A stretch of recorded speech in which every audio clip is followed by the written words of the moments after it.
So here's ISIS on Election Day. Here's ISIS right now, if you look.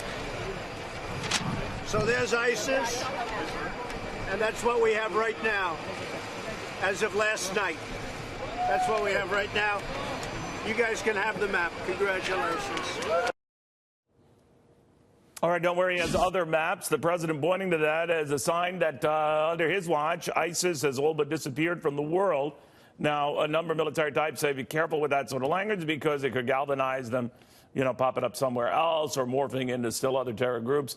But a lot of times, despite that improvement, despite what's been happening in the economy, despite up until today what's been going on with the markets, does he get in the way of his own message going after John McCain or Kellyanne Conway's husband, or just inviting fights that just get in the way of otherwise good news? Let's go to Democratic strategist Antjuan Seawright, Republican strategist Lauren Claffey, and Politico White House correspondent Gabby Orr. Gabby, this isn't the first time the president has used that map to illustrate progress on ISIS, and they're down to their last battle right now and their last dregs, and then they're on the run, all of which is true. It all doesn't mean they're eradicated, but it is a good story, but one that gets lost because of other comments he makes. What do you make of that?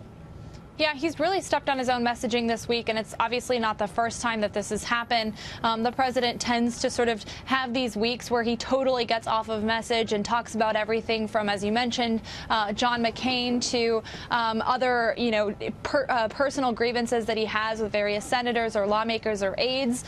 We saw that play out this week with him weighing in on the marital issues between Kellyanne Conway and her husband, and also repeatedly bringing up John McCain, even in Ohio, in front of a crowd of veterans who actually didn't seem as receptive to that sort of attack line as his previous rally crowds have. And Neil, this is actually a huge concern for a lot of GOP donors heading into 2020 as the president gears up for his re-election campaign.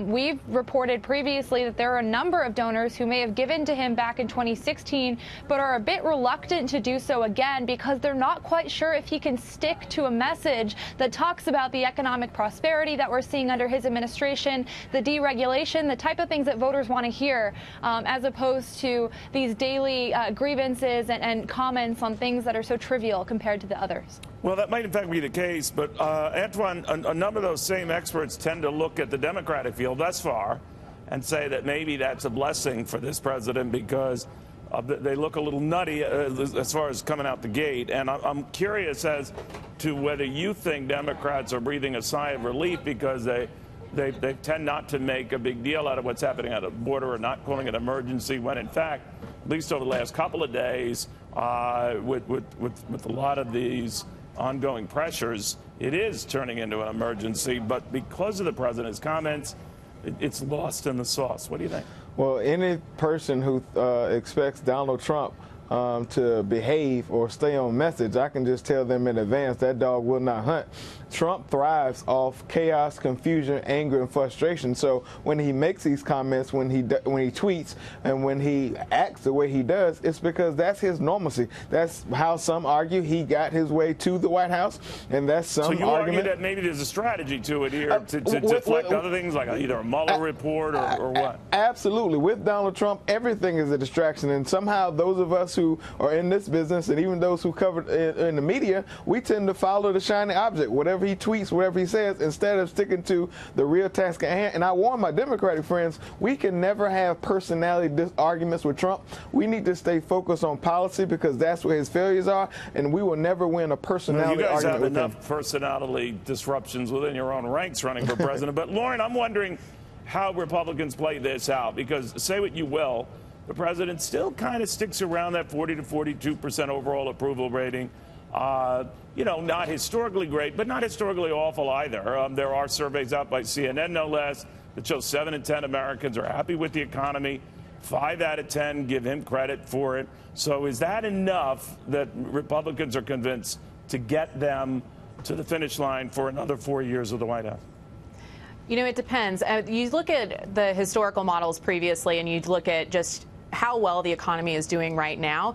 And based off of president's reelection and where he is in the polling, there is predictions that he would win 2020 handily just based on his numbers and and how well the economy is doing and how people feel about the economy. However, President Trump is not your normal president, and and so I don't know that we can ever look at past models as predicting future behavior in this presidency. That being said, he feels very strongly that social media is a key to his success here because he can speak directly to the American people and deliver messages that he doesn't think that the media will deliver.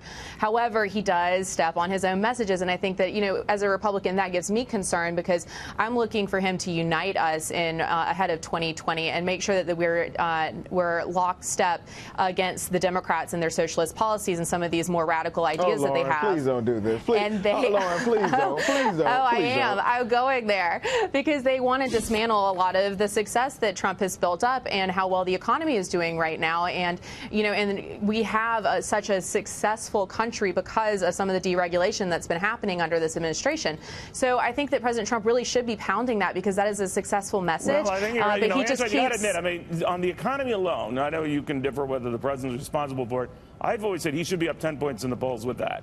But because of all this other stuff, he's not. He's in the fight of his life. Well, that's Neil. That's Cavuto. That's part of it. But the other part of it. When you call me Neil, because it seems like we know each other. Yeah.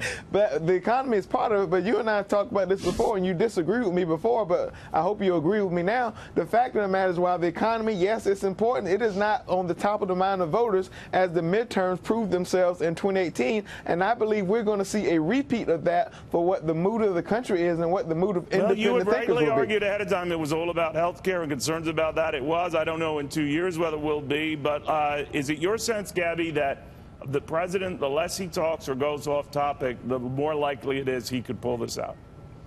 I think that there's a lot of Republicans who are in his ear telling him that that is the case, Neil, that he just needs to stick to the message, talk up the economy, talk up his administration's deregulatory efforts, and he will sail to re-election.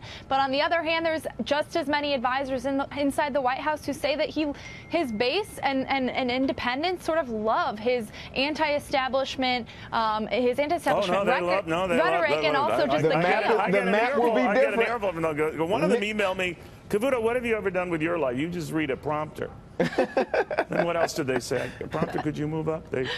Yeah, you just read a prompter. All right, guys, seriously, thank you very, very much. We'll see. It's still early, as you all indicate here.